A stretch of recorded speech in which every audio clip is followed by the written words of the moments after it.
Hello, ladies and gents, boys and girls, people of all ages, sexualities, and identities, and welcome back to another Doctor Who review. And we're back with some more Paul McGann.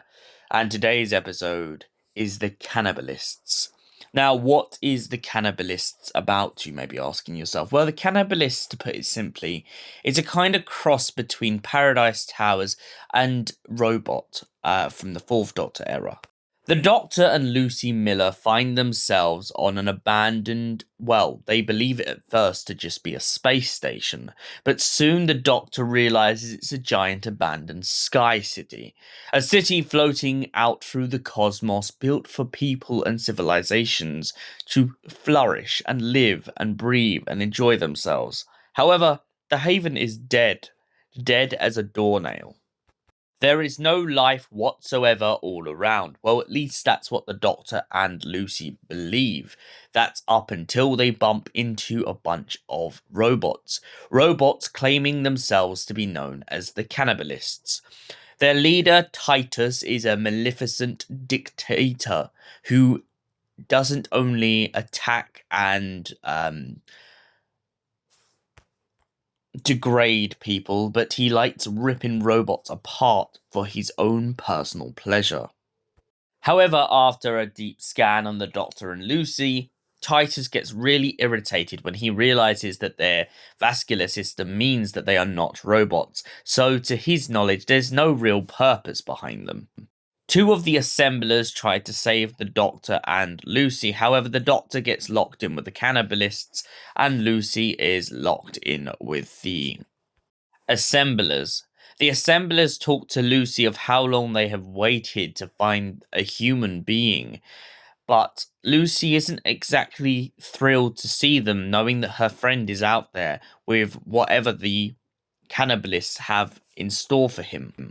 The Doctor manages to distract the Cannablists for long enough with his sonic screwdriver and run off just in time to go looking for answers. During his mission to look for answers inside of the Sky City, he comes across a robot known as Servo. Now, Servo is a robot that not only is a little bit of a coward at the beginning of this story, but essentially Servo is a character who likes poetry, which the Doctor finds very peculiar for a robot, but also very fascinating. It turns out that Servo likes to make poetry based on hexadecimal. The Doctor and Servo eventually go and find the mainframe, and when they do, Servo worries that his memory will be wiped.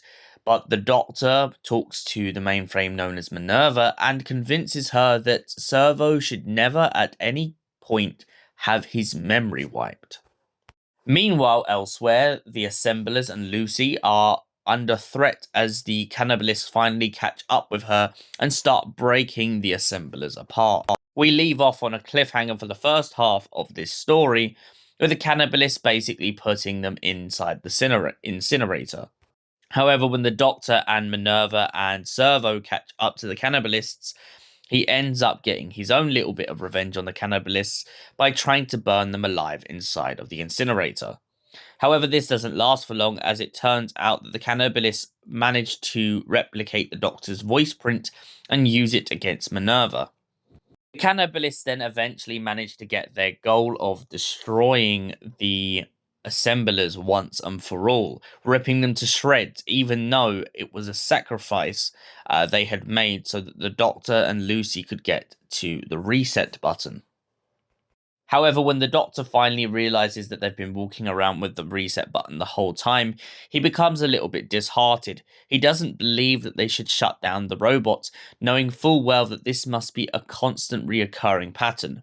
This is all after the Doctor hears a voice recording of one of the original engineers, who seems to have accidentally made the robots into the Cannablists. It turns out that somewhere along the line, when the robots went rogue, that a engineer came up with a kill code. However, when the kill code didn't work, it just infected the robots and made them savage. It turns out over time, the robots have been reset over and over and over again, but the cycle has never stopped continuing. They go rogue each time and begin to rip apart one another. Titus is a suicidal character by the end of this story, as he basically kills off all of him and his Cannablists, as he believes to die is much better than to be walking around and not having any robots at all to conquer. The Doctor and Lucy are soon shocked when they realize that Servo is the only robot that was not affected by the deactivation. The Doctor then convinces Minerva to basically halt the programming on the Cannablists when they're being rebuilt. Well, not fully halt them, but just stop them from having certain control elements, as he believes Servo will be able to essentially fix a lot of their defaults by teaching them to be more like Servo, rather than letting them become the monsters they were. The story then ends with Servo making a very provocative poem towards Lucy, as the robots had been talking in this about her body in a way. This is all due to the robots in this story not knowing the difference between a man and a woman, or more to the point, between the body parts of men and women. One of the funny elements in this story is when they start going on about Lucy not having a beard, and Lucy replying with, "Yes, of course I don't." So, the Cannablists. What did I think of this story overall? Absolutely love this story. I haven't heard it in so long, and the story itself is just so solid. It's one of those kind of robot stories in which you can sympathize with the robot and you can kind of sympathize with the artificial intelligence for its understanding and its way of kind of evolving past just being a machine. This idea of the individual identity of Servo is absolutely gobsmackingly gorgeous, because Servo being into poetry is what really, ironically, makes him very human. And the fact that Lucy points this out and Servo and her have a bit of a tiff over it is brilliant, because it shows that Servo is adapting. He is becoming much more. And I'm not being funny, I would even go so far as to say that Servo kind of in a way reminds me of Johnny 5. So overall, I would definitely score this high, and for that reason, I give it a solid 10 out of 10. Thank you for watching, and we'll see you in the next Doctor Who review. Until then, have a great day, and stay beautiful, you awesome, gorgeous people.